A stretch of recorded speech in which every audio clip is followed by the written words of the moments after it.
অনেক দিন পর হঠাৎ মনটা টানলো সেই জায়গাটার দিকে, যেইখানে আমার জন্ম, আমার ছোটোবেলা, আমার হাজারো স্মৃতি লুকিয়ে আছে। তাই চলে গেলাম আমার মামার বাড়ি, সেই বাড়ি যেখান থেকে আমার কেটেছে অনেক সুন্দর সময়গুলা। রাস্তায় যেতে যেতে বাস স্ট্যান্ডে নেমে দেখে একটা টোটোও লাই। একটু চিন্তা হচ্ছিল, ঠিক তখনই এক ভাই এসে বলল, চলো তোমাকে মামার বাড়ি পৌঁছে দিয়ে আসি। ছোট্ট এই কথাটাও যেন মনটা ছুঁয়ে গেল।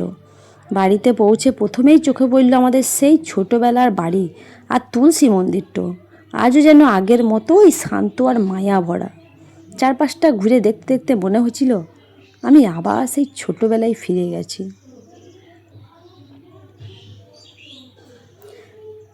তারপর আমি দেখলাম আমার সেই দাদু আমাদের জন্য যেই পুকুর ঘাটটা করে দিয়েছিল, বাঁধিয়ে দিয়েছিল, আমরা যেই পুকুর ঘাটে সবাই মিলে স্নান করতাম।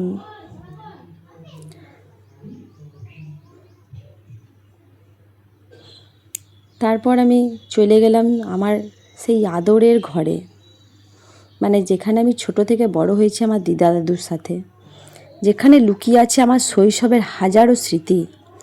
কিন্তু গিয়ে দেখি সেই ঘরটা আজ ধ্বংসস্তূপ হয়ে পড়ে আছে।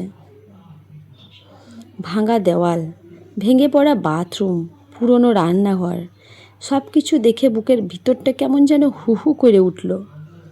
চারপাশে এখনও অনেক গাছপালা আছে, এখন একটা সুন্দর লেবু গাছ হয়েছে,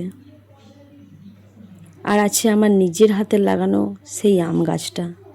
গাছটা দেখে মনে হচ্ছিল আমার ছোটোবেলায় একটা অংশ এখনও এখানে বেঁচে আছে। আর সেই শিউলি ফুলের গাছ, যেখানে থেকে ছোটোবেলায় প্রতিদিন সকালবেলায় ফুল কুড়াইতাম, আজ মাটিতে শিউলি ফুল পড়েছিল।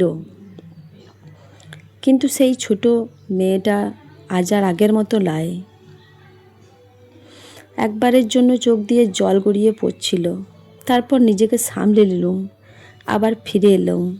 কারণ সময় কারোর জন্য কখনো থেমে থাকে না, কিন্তু স্মৃতিগুলো ঠিক থেকে যায় মনের গভীরে। এই ভিডিওটা শুধু একটা ভাঙা বাড়ির গল্প লয়, এটা আমার ছোটোবেলা, আমার অনুভূতি, আমার হারিয়ে যাওয়া সময়ের গল্প।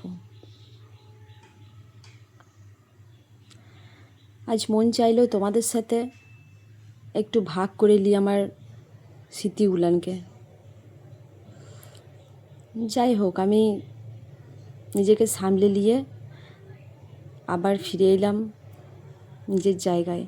আমার গল্পটা যদি তোমাদের ভালো লাগে, গল্প ঠিক লয়, আমার জীবনের সত্যিকারের ঘটনা, তাহলে আমার চ্যানেলটাকে সাবস্ক্রাইব করে নিও। পরবর্তীকালে আমি যখন আবার কোনো ভিডিও শেয়ার করব তখন দেখতে পাবা। আর এই গল্পটা ভালো লাগলে একটা লাইক করে দিও। দেখা হবে পরের ভিডিওতে।